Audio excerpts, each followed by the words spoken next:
अपनी आंखों में आंसुओं का समंदर लिए काइल एक सुनसान रेलवे स्टेशन पर बैठी थी। वो कुछ देर पहले मुर्दा घर से अपने पति की लाश को देखकर आ रही थी।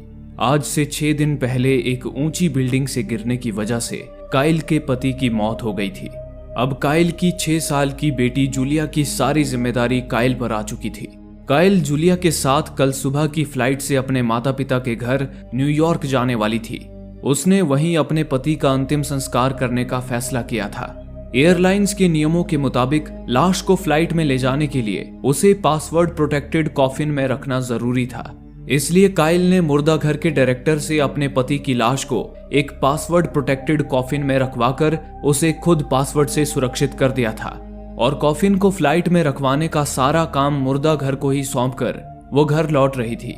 स्टेशन पर बैठी काइल अपने पति की यादों में डूबी हुई थी।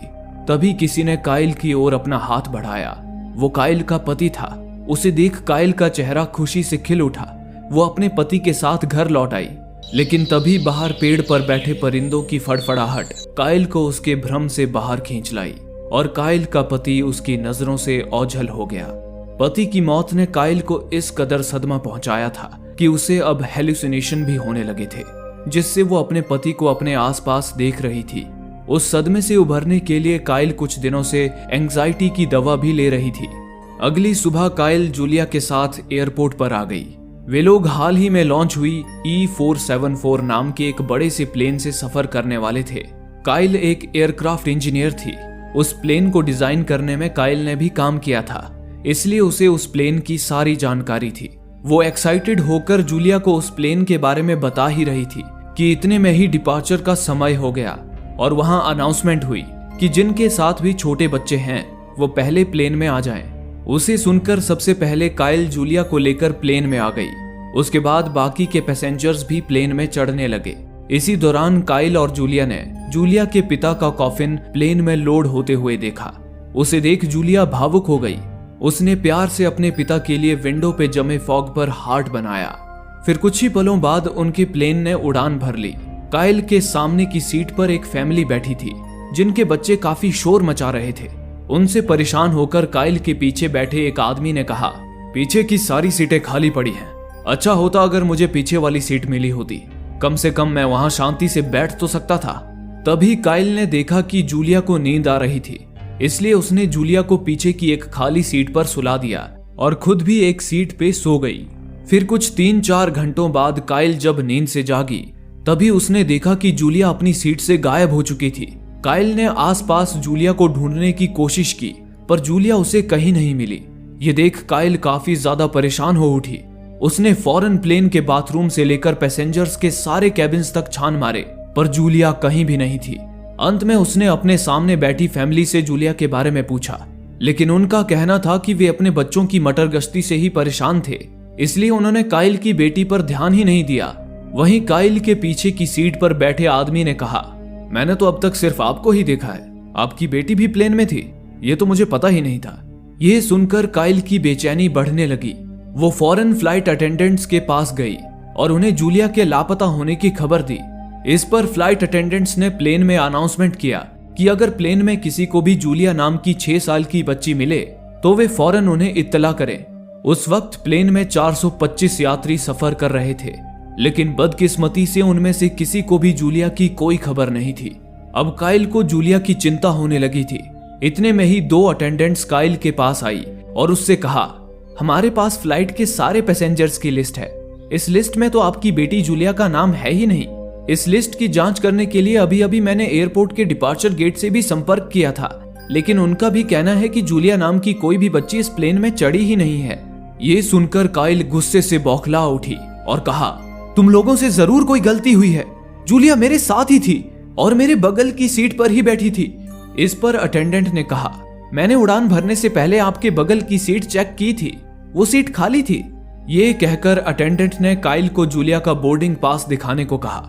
इस पर जब काइल ने अपनी जेब टटोली तो उसकी जेब में सिर्फ उसका ही बोर्डिंग पास था। जूलिया का बोर्डिंग पास तो उसमें था ही नहीं। तभी काइल को याद आया कि प्लेन में आते वक्त उसने जूलिया का बोर्डिंग पास उसके ही बैग में रख दिया था। वो फौरन अपनी सीट की तरफ भागी और जब लगेज कंपार्टमेंट को खोलकर देखा तो वहां से जूलिया का बैग भी गायब हो चुका था। ये देख काइल ने अटेंडेंट से कहा, जरूर किसी ने मेरी बेटी को किडनैप कर लिया है और उसका बैग भी गायब कर दिया है। ये कहकर काइल सीधा प्लेन के कॉकपिट की ओर भागी और कॉकपिट का दरवाजा पीटती हुई फ्लाइट के कैप्टन को बाहर आने के लिए आवाज लगाने लगी। लेकिन तभी एक आदमी ने पीछे से काइल को पकड़ लिया। वो आदमी वही था जो काइल की सीट के पीछे बैठा था। वो आदमी एक फ्लाइट मार्शल था। फ्लाइट मार्शल प्लेन के सिक्योरिटी ऑफिसर होते हैं जो आम पैसेंजर की तरह प्लेन में रहकर प्लेन की सुरक्षा करते हैं।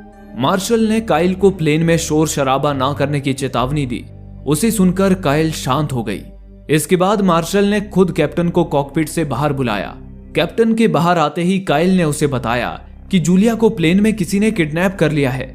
इस पर अटेंडेंट ने कैप्टन से कहा, अब तक मिले सबूतों से तो यही पता चलता है कि इनकी बेटी प्लेन में थी ही नहीं। और तो और मैंने इनके बगल की सीट खुद चेक की थी, वो सीट खाली थी। मैंने तो क्या, प्लेन में किसी ने भी इनकी बेटी को नहीं देखा है। ये सुनकर कैप्टन भी असमंजस से घिर गया। कैप्टन ने काइल से कहा, कहीं आप नशे में तो नहीं हैं या फिर अपने प्लेन में आने से पहले किसी प्रकार की दवाई तो नहीं ली थी। इस पर काइल ने कहा, मैंने कोई नशा नहीं किया है। हालांकि मेरे पति की मौत के कारण मुझे एंजाइटी की दवा लेनी पड़ रही है, लेकिन मैं हर वक्त अपने पूरे होशो हवास में रहती हूँ। आप मेरा यकीन कीजिए, मैं अपनी बेटी के साथ ही प्लेन में आई थी जो अब गायब है, और ये आपकी ड्यूटी बनती है कि आप प्लेन में मेरी बेटी की तलाश करें। इस पर कैप्टन ने काइल की तसल्ली के लिए सारे फ्लाइट अटेंडेंट्स को प्लेन के चप्पे चप्पे पर जूलिया की तलाश में लगा दिया। लेकिन पूरा प्लेन छान मारने के बावजूद उन्हें जूलिया का कहीं भी कोई नामो निशान तक नहीं मिला। अब केवल फ्लाइट का सामान रखने वाला कार्गो डेक ही देखना बाकी रह गया था, जहां पर काइल के पति का कॉफिन भी मौजूद था। लेकिन काइल अटेंडेंट्स की छानबीन से बिल्कुल भी संतुष्ट नहीं थी, इसलिए उसने खुद कैप्टन से कार्गो डेक पर जाकर जूलिया को ढूंढने की इजाजत मांगी। लेकिन कैप्टन ने कहा, फ्लाइट में होने वाले टर्बुलेंस की वजह से आप कार्गो डेक पे रखे सामानों से टकराकर घायल हो सकती हैं, और क्योंकि पैसेंजर्स की सुरक्षा की सारी जिम्मेदारी मेरी है, इसलिए मैं आपको कार्गो डेक पर भेजने का रिस्क नहीं उठा सकता। ये कहकर कैप्टन ने अपने 2 अटेंडेंट्स को कार्गो डेक की तलाशी लेने भेज दिया। लेकिन कुछ ही देर बाद कैप्टन ने जूलिया की तलाश बंद करवा दी। ये देख काइल गुस्से से भड़क उठी। वो भागती हुई सीधा कैप्टन के पास आई और कैप्टन को दोबारा जूलिया की तलाश करने के लिए फोर्स करने लगी। लेकिन तभी कैप्टन ने काइल से जो कहा, उसे सुनकर काइल के बदन में कंपकपी सी दौड़ उठी। कैप्टन ने कहा, आपकी बेटी जूलिया कभी प्लेन में थी ही नहीं, क्योंकि वो तो 1 हफ्ते पहले ही मर चुकी है। कैप्टन ने उसे हॉस्पिटल का एक रिपोर्ट दिखाते हुए आगे बताया, जिस हॉस्पिटल में आपके पति का पोस्टमार्टम हुआ था, वहां से हमने ये रिपोर्ट मंगवाई है। वहां के मुर्दा घर के डायरेक्टर का कहना है कि आपके पति बिल्डिंग से गिरे नहीं थे, बल्कि वो जानबूझकर अपनी बेटी को लेकर बिल्डिंग से कूद गए थे, जिससे उन दोनों की ही मौत हो गई थी। मुर्दा घर के डायरेक्टर ने उन दोनों की ही लाश कॉफिन में रखकर फ्लाइट में लोड करवाई थी। अब तो आपको मानना ही होगा कि जूलिया का आपको दिखाई देना सिर्फ आपका भ्रम है। ये सुनकर तो काइल का दिमाग ही घूम गया। काइल ने उनसे कहा कि ये रिपोर्ट झूठी है, जूलिया मर नहीं सकती। ये कहकर काइल फ्लाइट के सारे लोगों पर गुस्से से चीखती चिल्लाती हुई भागने लगी। लेकिन तभी एक पैसेंजर ने काइल को पकड़कर जमीन पर पटक दिया, जिससे काइल बेहोश हो गई। कुछ वक्त बाद काइल को जब होश आया तो उसने देखा कि वो अपनी सीट पर थी और मार्शल ने उसे हथकड़ियों से बांध रखा था।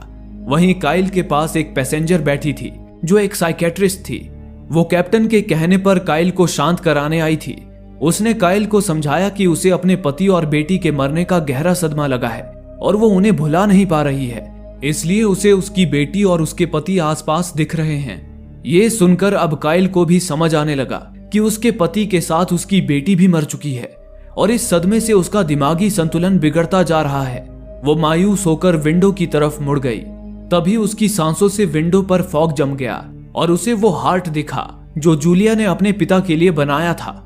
उसे देख काइल को फिर से यकीन होने लगा कि जूलिया फ्लाइट में उसके साथ ही थी। लेकिन सच्चाई के तह तक जाने के लिए उसका यह पता लगाना जरूरी था कि क्या प्लेन में सचमुच उसके पति के साथ साथ जूलिया की भी लाश मौजूद है। काइल ने फौरन बाथरूम जाने के बहाने मार्शल से अपनी हथकड़ी खुलवा ली और बाथरूम में आ गई। काइल उस फ्लाइट के हर एक जगह और सिस्टम से वाकिफ थी। वो बाथरूम के ऊपर मौजूद एक कंपार्टमेंट में आ गई, जहां उसे प्लेन का इलेक्ट्रॉनिक सिस्टम मिल गया। उसने प्लेन के इलेक्ट्रॉनिक सिस्टम से छेड़छाड़ करके पूरे प्लेन की बिजली ही गुल कर दी और साथ ही प्लेन में इमरजेंसी अलार्म भी ऑन कर दिया, जिससे पूरे प्लेन में दहशत का माहौल बनाया। इस मौके का फायदा उठाकर काइल छुपते छुपाते प्लेन के कार्गो डेक पर पहुंच गई, लेकिन वहां सिर्फ एक ही कॉफिन मौजूद था जो उसके पति का था। उसे देख काइल को यकीन हो गया कि जूलिया मरी नहीं थी, बल्कि किसी ने सचमुच जूलिया को किडनैप कर लिया था। काइल को शक हुआ कि कहीं किडनैपर ने जूलिया को उसके पति के कॉफिन में तो नहीं छुपा दिया है। काइल ने फौरन पासवर्ड की मदद से जब उस कॉफिन को खोला तो उसमें केवल उसके पति की लाश थी।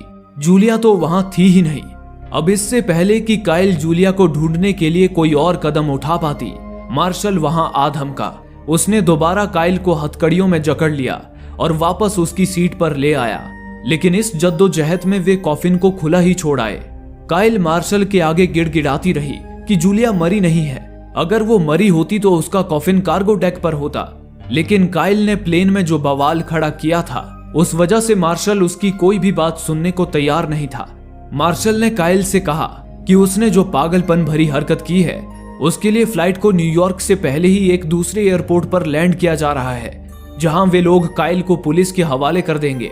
उसके बाद ही वे प्लेन को आगे ले जाएंगे। इस पर काइल ने मार्शल के आगे गिड़गिड़ाते हुए कहा कि अगर उन्होंने उसे अरेस्ट करवा दिया तो जूलिया उसे कभी नहीं मिल पाएगी। काइल ने मार्शल से विनती की कि जब प्लेन लैंड हो तो वे बस एक बार सारे पैसेंजर्स को प्लेन से उतारकर प्लेन में जूलिया की तलाश करें। उसे सुनकर मार्शल ने थोड़ा सोचा और कहा कि वो इस बारे में कैप्टन से बात करेगा। ये कहकर उसने एक अटेंडेंट को काइल की निगरानी करने उसके पास बिठा दिया और कॉकपिट की तरफ जाने लगा। लेकिन अगले ही पल मार्शल ने अचानक अपना रास्ता ही बदल दिया।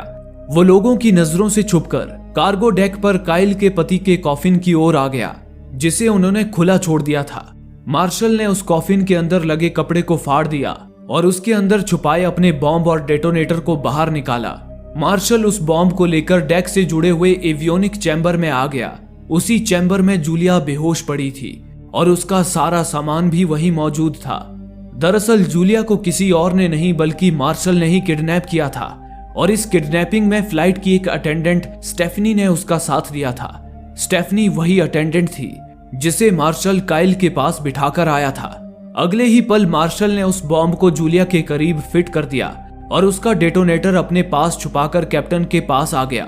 मार्शल ने कैप्टन को अपनी बातों में बहकाते हुए कहा, हमारा प्लेन हाईजैक हो गया है और हाईजैकर और कोई नहीं बल्कि काइल ही है। उसने मुझे बताया कि उसने फ्लाइट में बॉम्ब फिट कर दिया है। उसने ये मांग रखी है कि फ्लाइट के लैंड होने से पहले उसके बताए हुए अकाउंट में 500 करोड़ रुपए ट्रांसफर करवा दिए जाएं और जब फ्लाइट लैंड हो तो एयरपोर्ट पर उसके लिए एक प्राइवेट प्लेन भी तैयार होना चाहिए। काइल ने ये शर्त भी रखी है कि मेरे अलावा फ्लाइट का कोई भी क्रू मेंबर काइल के पास ना जाए। उसने धमकी दी है कि अगर हमने उसकी ये शर्त नहीं मानी तो वो फ्लाइट को बॉम्ब से उड़ा देगी। ये सुनकर तो कैप्टन के पसीने ही छूट गए, लेकिन असलियत में काइल नहीं बल्कि मार्शल ही हाईजैकर था और फिरौती के 500 करोड़ रुपए वो अपने ही अकाउंट में ट्रांसफर करवाना चाहता था। यह सब मार्शल की एक बहुत ही सोची समझी प्लानिंग थी, जिसकी शुरुआत वो बहुत पहले ही कर चुका था। मार्शल ने बहुत पहले ही ये पता लगा लिया था कि काइल ने ही इस प्लेन को डिजाइन किया है और उसे प्लेन की सारी जानकारी है, इसलिए उसने काइल को ही बलि का बकरा चुना। काइल के पति की मौत कोई दुर्घटना नहीं थी, बल्कि मार्शल ने ही उसे छत से गिरवाकर उसकी हत्या करवाई थी ताकि वो उसके पति के कॉफिन के जरिए प्लेन में बॉम्ब ला सके। दरअसल एयरपोर्ट पर कॉफिन की एक्सरे नहीं की जाती, इसलिए वो बॉम्ब एयरपोर्ट सिक्योरिटी की पकड़ में नहीं आया। कॉफिन में बॉम्ब रखने और पोस्टमार्टम की झूठी रिपोर्ट तैयार करने के लिए उसने मुर्दा घर के डायरेक्टर को मोटी रकम दी थी। इस तरह मार्शल कॉफिन के जरिए प्लेन में बॉम्ब ले आया, लेकिन वो कॉफिन पासवर्ड से खुलता था और उसका पासवर्ड केवल काइल के पास ही था।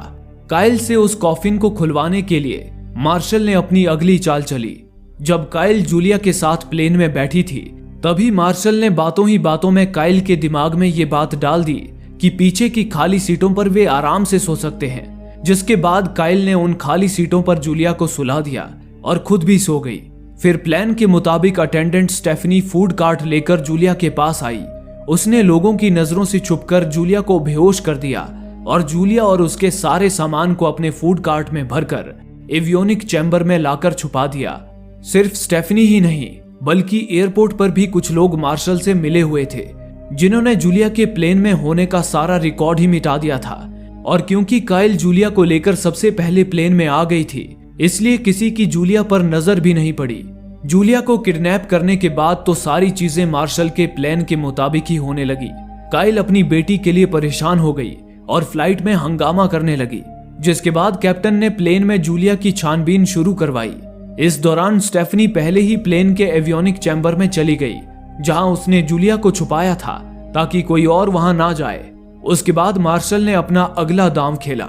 मार्शल के बताए अनुसार मुर्दा घर के डायरेक्टर ने फ्लाइट क्रूज को जूलिया के मौत की नकली रिपोर्ट भेजी और साथ ही ये भी बताया कि काइल के पति के साथ साथ जूलिया की लाश भी कार्गो डेक पर मौजूद है।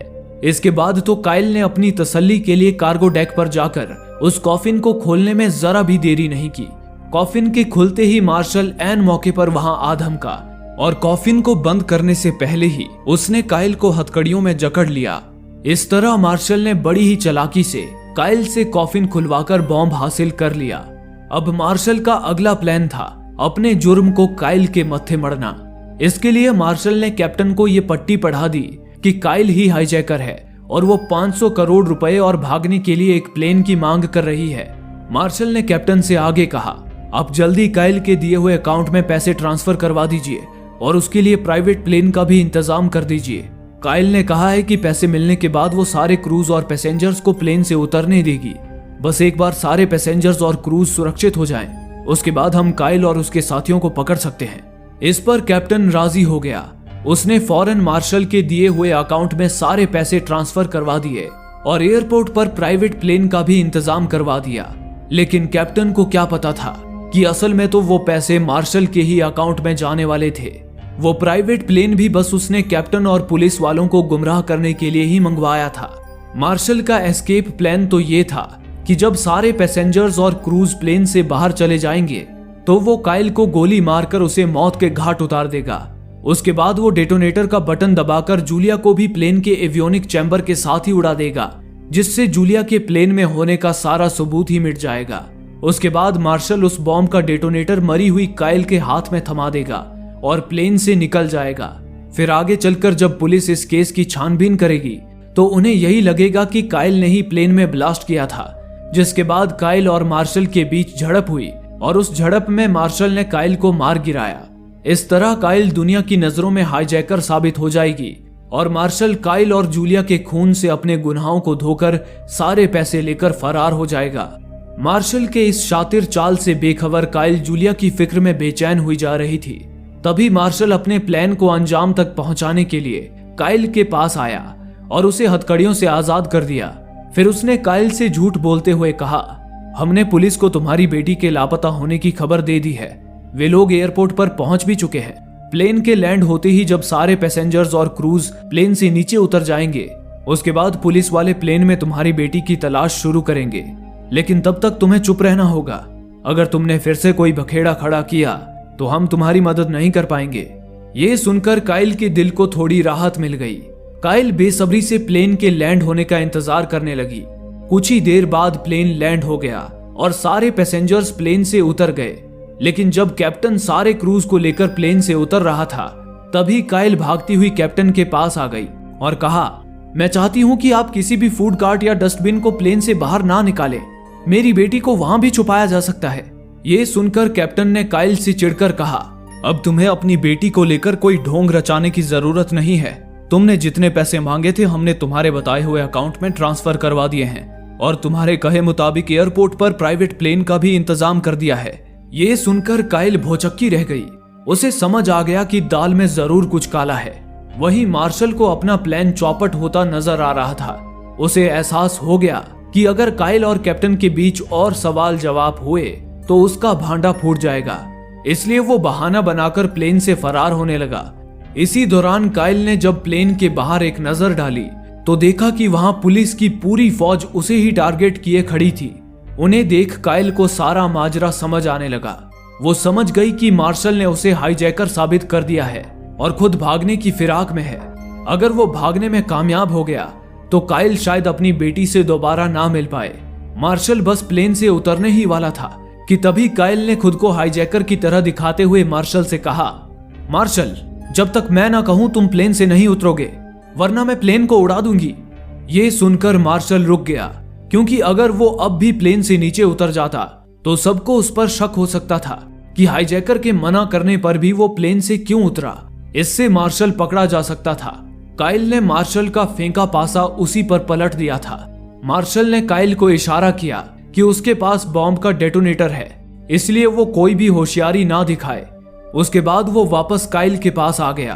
काइल ने मार्शल से पूछा कि उसकी बेटी कहाँ है। इस पर मार्शल ने कहा, अगर तुम्हें अपनी बेटी सही सलामत चाहिए तो पहले तुम्हें सारे क्रूज को प्लेन से उतारना होगा, वरना मैं तुम्हारी बेटी के साथ साथ सबको बॉम्ब से उड़ा दूंगा। ये सुनकर काइल घबरा गई।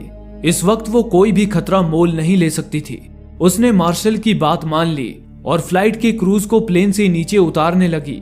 हालांकि काइल ये भी समझ चुकी थी कि जब वो मार्शल के साथ प्लेन में अकेली होगी तो मार्शल उसे मार देगा, इसलिए उसने एक और चाल चली। उसने मार्शल को उसकी बंदूक कैप्टन के हवाले करने को कहा। इस पर मार्शल को ना चाहते हुए भी अपनी बंदूक कैप्टन को सौंपनी पड़ी।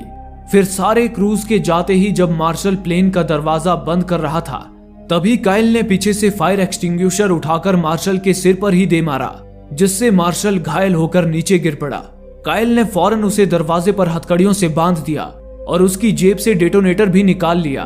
उसके बाद उसने मार्शल से पूछा कि उसने जूलिया को कहां छुपाया है, लेकिन मार्शल ने अपना मुंह नहीं खोला। इतने में ही अटेंडेंट स्टेफनी मार्शल की मदद करने उसकी ओर आने लगी। उसे देख काइल समझ गई कि स्टेफनी भी मार्शल से मिली हुई है। उसी पल उसे ये याद आया कि जब कैप्टन ने सारे अटेंडेंट्स को जूलिया की तलाश में लगाया था, तब स्टेफनी ने प्लेन के एवियोनिक चैम्बर में जूलिया की तलाश की थी।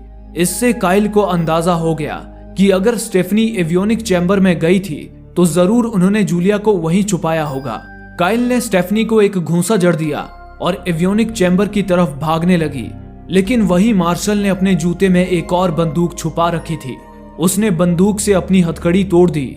इसी दौरान मार्शल ने देखा कि स्टेफनी उसका साथ छोड़कर प्लेन से भाग निकली थी, लेकिन मार्शल उसकी फिक्र छोड़ काइल की मौत बनकर उसके पीछे लग गया।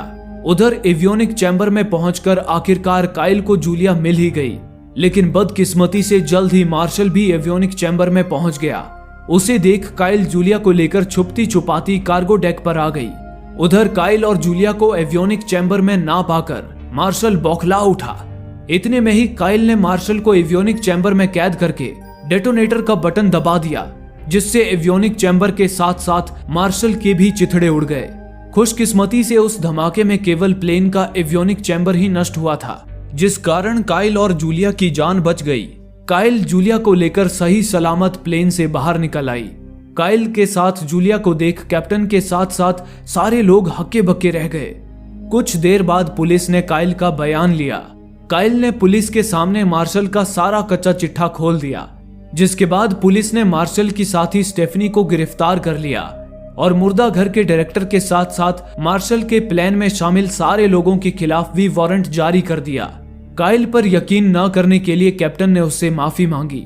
इस पर काइल ने कैप्टन को माफ कर दिया। कुछ देर बाद जूलिया भी होश में आ गई। उसके बाद काइल जूलिया को लेकर न्यूयॉर्क की ओर रवाना हो गई। काइल का खुद पर अटूट विश्वास और हार ना मानने की जिद ही इस लड़ाई में उसका हथियार बनी, जिसकी बदौलत ही वो अपनी बेटी को बचा पाई। और इसी के साथ ये फिल्म यहीं पर समाप्त हो गई। दोस्तों, आप में से काफी लोगों का कहना है कि हमारे वीडियोस आप तक नहीं पहुंच पा रहे हैं। उसके लिए आप सब्सक्राइब बटन को दबाने के बाद नोटिफिकेशन बेल पर क्लिक करें और ऑल का ऑप्शन सिलेक्ट कर लें, ताकि हमारी सारी वीडियोस की नोटिफिकेशन आप तक पहुंच सके। धन्यवाद।